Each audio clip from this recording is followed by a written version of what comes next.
Update. Husband demanded I change clothes multiple times for our date night, then stormed out when I refused after the third time.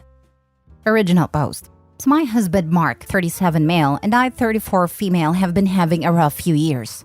We got married in the fall of 2019 after being together for 5 years before then. And of course, a few months after that, the pandemic hit.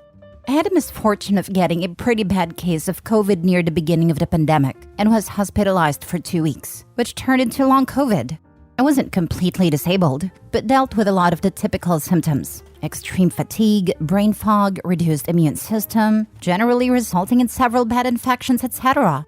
I didn't lose my job, but did have to take intermittent FMLA, which meant a lot of time without pay. And we racked up $20,000 in debt between the medical bills not covered by insurance and loss of some of my income. Although I tried to be mindful of my eating, I also gained 45 pounds thanks to being on antidepressants, several rounds of steroid medication, and not being able to exercise. Through all this, Mark was incredibly loving and supportive. He never said a bad word about my weight, lack of energy, or inability to contribute financially at the same level as before. Finally, last summer, I started to feel a lot better, and most of the long COVID symptoms subsided. I was able to return to work full-time and had energy to work out again. In the past year, we had paid off all our debts and rebuilt our emergency fund, and I have lost 35 of the 45 pounds I gained. The doctor says this is a good place for me to end up as I was borderline underweight before, and I'm now on a slimmer side of a normal/healthy weight. Mark and I hadn't been having many date nights since we got married, between the pandemic, my illness, and then for the past year working to get our finances in order. However, to celebrate my birthday, we decided to have dinner at an upscale bistro, and then go see the Barbie movie which he actually suggested. This was last Saturday. My actual birthday wasn't for a few more days, but we wanted to go on a weekend. I was excited to dress up, as most of my clothes had gotten baggy and drab during my illness and weight gain. I was finally feeling comfortable in my own skin again. So I decided to go full Barbiecore, pink sleeveless dress, fitted at a top and then flared out, and pink kitten heels with a matching bag. The money for the outfit came from a birthday check from my mom, and she insisted that I spend it on something fun. When I put on the outfit, I felt really pretty for the first time in a long time. Unfortunately and surprisingly, Mark reacted badly to it. He said it looked slutty and attention-seeking, and essentially accused me of trying to get the attention of other men, and that I should cover up more. I protested, because first of all, we were going to a restaurant, table for two, and a movie theater. When exactly was I going to be interacting socially with other men? Also, the outfit was quite dramatic and striking, but it wasn't revealing. Sleeveless dresses are pretty normal date night wear for a hot summer day, and it wasn't low-cut, neckline was at the collarbone, and was on the longer side, calf length. But I didn't want to argue, so I put on a black knit cardigan over the dress. Nope, still no dice for Mark. He said it was still attention-seeking. At this point, I really wanted to get going and not miss our reservation, so I gave up on the dress and changed into fitted jeans and a pastel pink tunic top, not fitted. Nope, said Mark. I still looked like I was trying to attract other men. So I threw on a hoodie over the top, but then he said I looked sloppy. I was really exasperated by this point and asked if he just wanted to come to my closet to pick an outfit that was acceptable, and he started yelling that I was too stupid to even understand that I was disrespecting him and that I didn't know how to dress myself. Then he said he was going for a drive and going to the movie without me. The tickets were on his phone. He came home after midnight, said he didn't want to talk, and that he was going to sleep in the guest room. He has barely spoken to me since. My actual birthday was a couple days ago and he didn't even acknowledge it. I begged him to please talk to me and tell me what was really going on, but he said he was still too angry. So am I the a-hole for not trying to change my clothes yet again before our date for my birthday? I still don't know what he was really upset about or what sort of outfit would have been acceptable.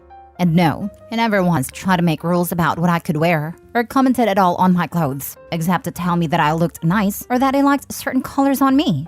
This really came out of nowhere as far as I can tell. And again, he selected a Barbie movie and planned a date, so it's not like I was strong-arming him into plans he didn't want. Now for the top comments before reading the update. Something deeper is going on. Time to have a serious discussion about where you guys are in this relationship. No matter how much my wife are fighting, it would be a truce on a birthday. The odd thing is we haven't been fighting at all. Not a bit. He was so incredibly loving and supportive while I was ill, and over the past year we have gradually gotten back to a more even dynamic. as I was feeling better and better. And until a week ago, I would have said our relationship was stronger than ever for having gotten through the really tough times.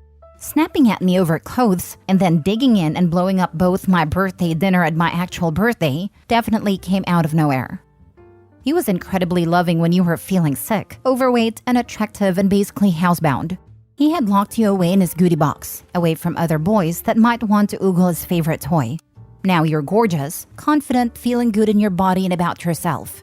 He doesn't want the chance of you figuring out that you could maybe do better, so he got what he wanted. You're back put away in his goodie box and questioning what you did wrong. What you really need to do is get yourself out of the box. You aren't his property. You aren't a reflection of anyone other than yourself. You are strong and confident, and while you love him and are grateful for his support, you deserve better than an insecure little boy who wants to control you and shut you away. A gilded cage is still a cage. Is he cheating on you? Sounds like he was trying to get out the door by himself. Cheating hadn't crossed my mind, but it was odd how he suddenly wanted to pick a fight and then bolt out the door without me. The funny thing is, all day before he saw my outfit, he had been telling me how much he was looking forward to going out and celebrating my birthday with me. That's actually a ploy used so you don't get suspicious when a fight starts and they storm out. A man want to see it alone? Not likely. He sounds like an abuser. You just haven't noticed before now because you've been right where he wants you since getting married. At home, under his thumb, and you gained weight to boot. So he didn't have to worry about you attracting other men. Now for the update. I did end up going to my mom's place for the weekend last weekend and had a nice girls' weekend with my mom and sister. We did see the movie on Saturday and got to wear my original planned outfit, and then got brunch and had a fun salon outing on Sunday. Late afternoon Sunday, I texted Mark, my husband, to say I was coming home in a couple hours and that I hoped he would be ready to talk then. That I would gladly hear him out regarding anything that had been upsetting him, but I really couldn't take the silent treatment anymore as it had been over a week by then. He just texted back, okay.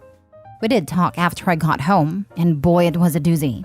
It turns out Mark has been building resentment for years, since I first got sick with COVID nearly 3.5 years ago. Not so much in the first few months, but when it was clear my illness had turned into long COVID and an ongoing disability, he started to feel very put upon due to my not being able to generate as much income, not being able to do my share of the housework and cooking, etc. He put up a good front because he knew it wouldn't be fair to take it out on me, especially when he could see I was doing my best to get better and to do what I could on my better days, and ultimately got very burned out. And then after a year or so, started seeking outlets, as in other women. He said at first it was just basically anonymous online thing because the pandemic was still raging. But by early last year, he had formed an online emotional connection with someone in the area, whom he eventually met in person for a physical affair. Someone he is in love with now and still seeing. He said he has been trying to figure out what to do, especially as I have been getting better over the past year, lost most of the weight I gained, got back to fulfilling all my responsibilities at work and the home, etc. But when I walked out in my Barbie-core dress, expecting to have a romantic birthday date, he just couldn't do it. He couldn't go out and pretend to love me and be celebratory when he wanted to be with someone else. So he picked a fight, one I couldn't win. And then yes, when he walked out, he did take his affair partner to dinner and a movie instead. The thing is, I do understand him seeking some kind of an outlet.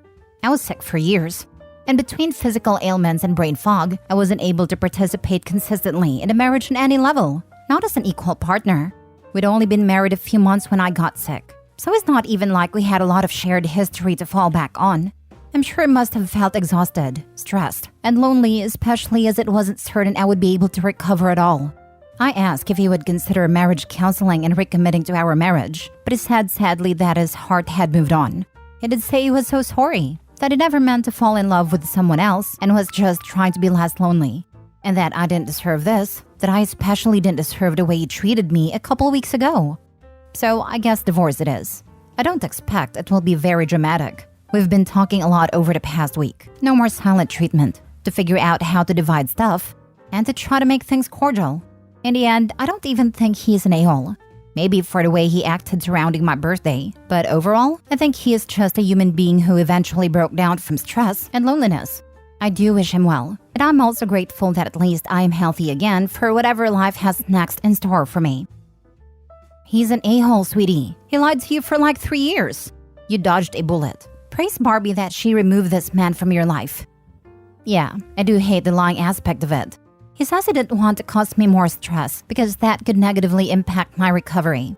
And he thought it would be more of an a-hole move to leave me while I was sick and unable to fully care for myself physically and financially. I know on some level that's just an excuse for cheating. But it's easier for me not to carry a lot of anger and to try to focus on getting through the divorce and figuring out what's next for me. Please get yourself some counseling or therapy because thinking it's understandable to be cheated on and lied to and potentially exposed to STDs because you are seriously ill is, wow. I wouldn't wish that on my worst enemy, let alone someone I loved, let alone myself. He is a piece of turd. You deserve better than to empathize with a piece of turd, for real. Thank you. You and the other kind commenters here are definitely helping me to see that this behavior isn't understandable or acceptable. Counseling will definitely be part of my divorce recovery. Definitely get yourself tested for STDs as well, just to make sure it didn't give you anything from his infidelity. Your sexual health is just as important as your emotional health. My annual GYN checkup is next week, so I'll be sure to get tested then. Unfortunately, we were still sleeping together several times a week.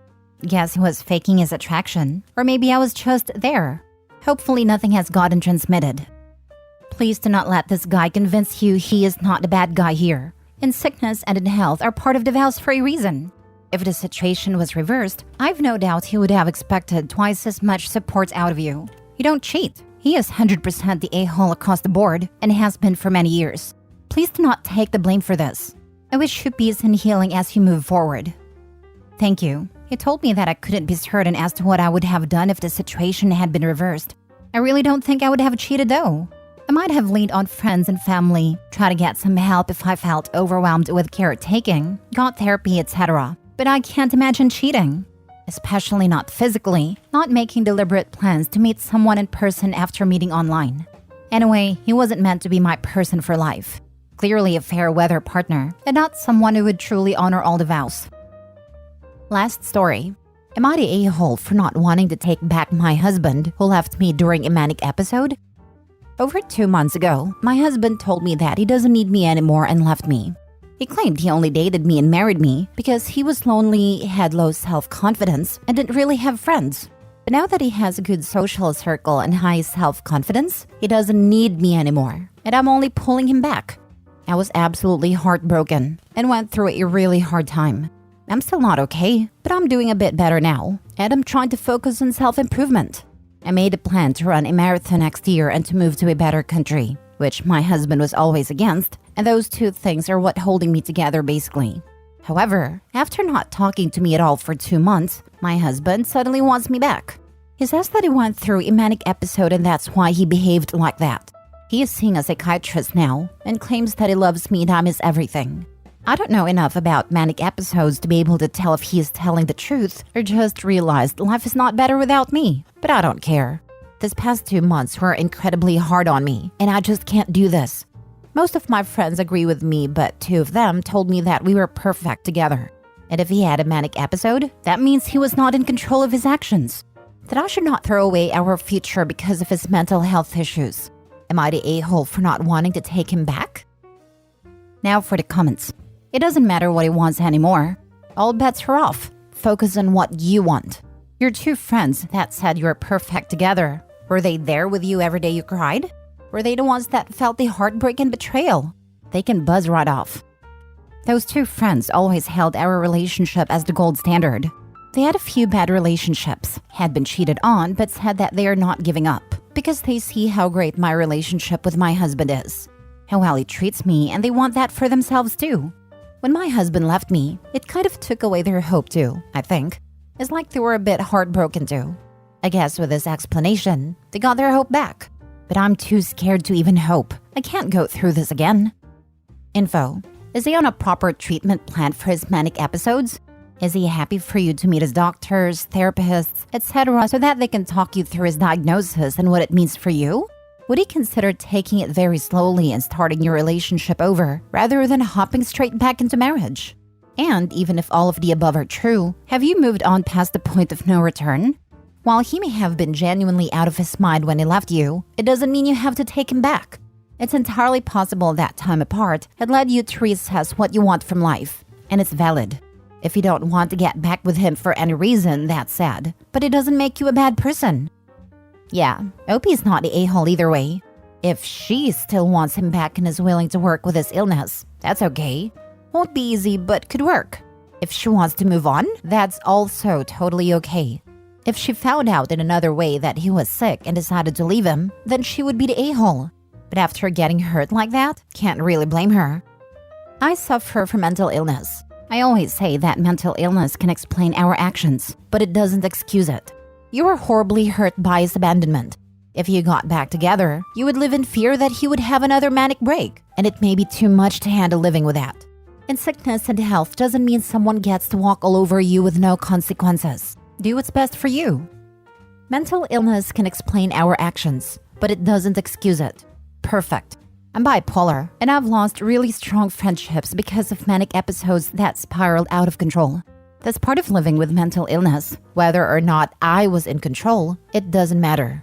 My actions and/or words affected people, and that has consequences. I can't control other people, but I'm also not entitled to their suffering through my bad moments just because I like the good ones.